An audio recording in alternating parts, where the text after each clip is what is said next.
Kasunod ng paglandfall ni Bagyong Paulo sa Dinapigue, Isabela kaninang umaga at kung saan kasalukuyang nakataas ang signal number 4, makibalita tayo sa kasalukuyang estado ng probinsya kasama ang tagapagsalita ng Isabela Provincial Disaster Risk Reduction and Management Office, Sir Ezekiel Kilang. Sir Ezekiel, magandang tanghali po. Live po tayo sa DZRH TV. Kasama ko rin po si Karen Hoyong. Ito po si Yuel Reyes. Magandang tanghali po sa inyo, Sir Ma'am, at maraming salamat po sa pagkanyaya ko sa atin ngayong araw ko nito. Sir Ezekiel, kamusta ho ang sitwasyon ngayon sa buong probinsya ng Isabela? Paano nyo po mailalarawan yung lakas ng hangin at yung ulan pong dala ng Bagyong Paulo?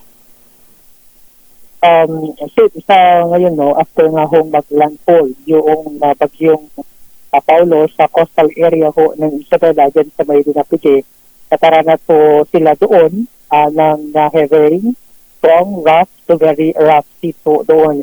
Even dito ho sa mainland, particular ho sa southern Isabela, nakakaranas po ngayon yung iba't ibang bayan ng pabukso-buksong itong malakas ho na hangin.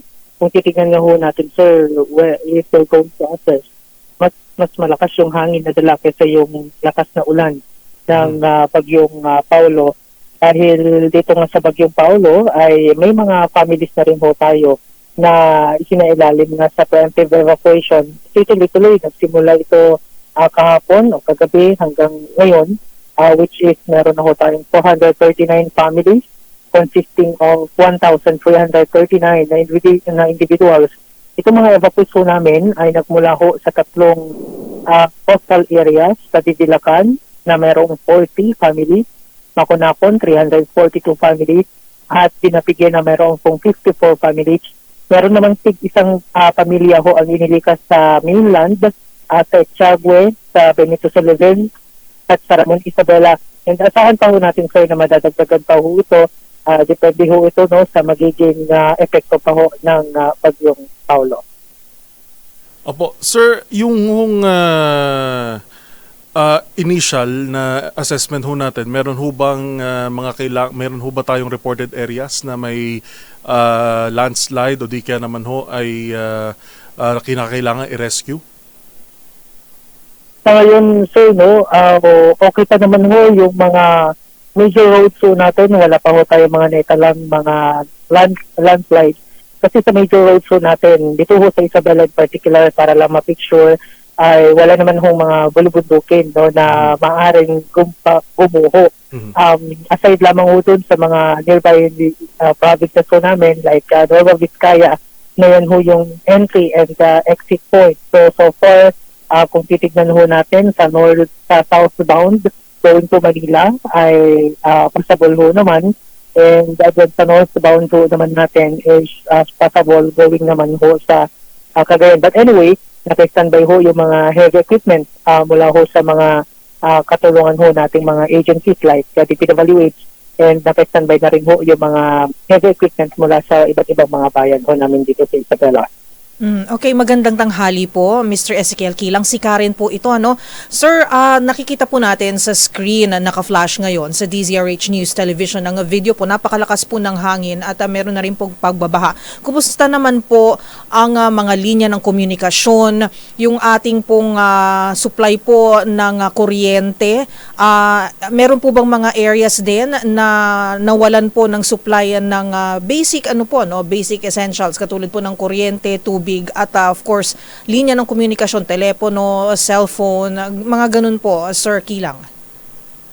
Ma'am Karen, sa ngayon, yung stable kasi ngayon yung mga sa internet connection. So, may mga parts na hindi ganun ka-stable. Pero dahil nga ho sa nararanasang pagbuksong hangin, nakaranas nga ho ng power interruption tulad ho ng nabanggit ho ninyo, ang mga bayan ho sa northern Isabela. Ilang ho diyan yung mga bayan ho ng Quirino, Quezon, Rojas, Malig, San Manuel, and City of Ilagan. Habang sa southern part din ho ng Isabela, nakaranas din ho ng power interruption ang Nagilian, Kawayan City, particular sa Forest Region ho yan, San Isidro, Echagüe, Angadanan, ang San Mariano, Isabela, bagamat na-restore na ho kaninang alas 9 ng umaga, at yung some parts ho ng San Mateo, Isabela at San Agustin, Isabela ay nakakaranas ho ngayon ng power interruption. Gayunpaman, ang mga Isabela Electric Cooperative po no, na nakakatakot po dito ay nandun na ho sa area para atignan at sikap na kung maaaring ma-restore. Depende ho yan sa magiging lagay ho sa sitwasyon ng ating panahon dahil nabanggit nga ho ninyo kanina, lalo na sa southern part ng Isabela, malakas po talaga ngayon yung nararanasan ng hangin po doon. Oo nga, sir. Sir Ezekiel Kilang, sir, siguro karagdagang katanungan na lang, nabanggit nyo na sinisiyasat na po kung kailan maibabalik po yung power supply sa ilang mga lugar na nabanggit ninyo. Ito po ba ay ang sanhi nito ay dahil may mga bumagsak po ng mga poste at kable ng kuryente, o ito po ba ay preventive measures na rin po ng ating mga electric cooperatives para makaiwas na rin po sa aksidente at makaiwas po sa malakihan sigurong mga magiging problema sakaling hindi po muna pansamantalang i-cut yung supply ng kuryente sa mga areas po na yan, Sir Kilang? Sure, Ma'am Karen, no, kasi ako. Yan ho yung patuloy ho namin inaalam. Patuloy din ho tayo nakikipag-ugnayan sa mga Isabela Electric Cooperative para matukoy. But anyway, meron na ho tayong binuong composite team na yan ho ay nasa 68 no, na members ho na i-dispatch na rin para tignan. This is for clearing operations sakaling nagkaroon nga ho no, ng pagbuwal o pagtubaw ng puno ng kahoy kung sakaling may landslide. So sa ngayon, yun yung ating tinitignan kung ano ba yung real cost ng pagkawala ng tustos ng kuryente. Kasi initially, wala pang mga naipaparating na mga information na may mga nabuwal na mga malalaking puno na siyang naging cost ng pagkawala ng tustos ng kuryente sa mga nabanggit na mga bayan. Okay. Sir, at makikibalita ho muli kami from time to time at ingat po lalo sa mga kasama natin na nag-a-assess po ng sitwasyon sa buong probinsya at ingat din ho sa mga kasama natin sa PDRRMC. Maraming salamat, sir. Maraming salamat po. No? Siguro panghuli na lang, Sir Ma'am, yung payo po no, ng aming pamanampalalawigan ng Isabela through our Governor Rodito Albano na lalong-lalo na sa mga kababayan, sa mga residente, sa mga nasa mababang lugar, kung maaari ay maganda kung kinakailangan lumikas, nakantabay naman yung mga evacuation centers upang tanggapin ho yung mga apektadong pamilya. Para naman sa mga nakatira sa mga bahay, nagawa ho sa life materials, at makabubuting lumipat na ho sa mas ligtas na lugar bago pa man no, makaranas pa ng mas malalang epekto ho ng bagyong Paulo. Maraming salamat po, Sir Ma'am. Magandang hapon po sa inyo. Thank you rin po, sir. Hapon po at maraming salamat, Sir Ezekiel Kilang ng Isabela PDRRMC.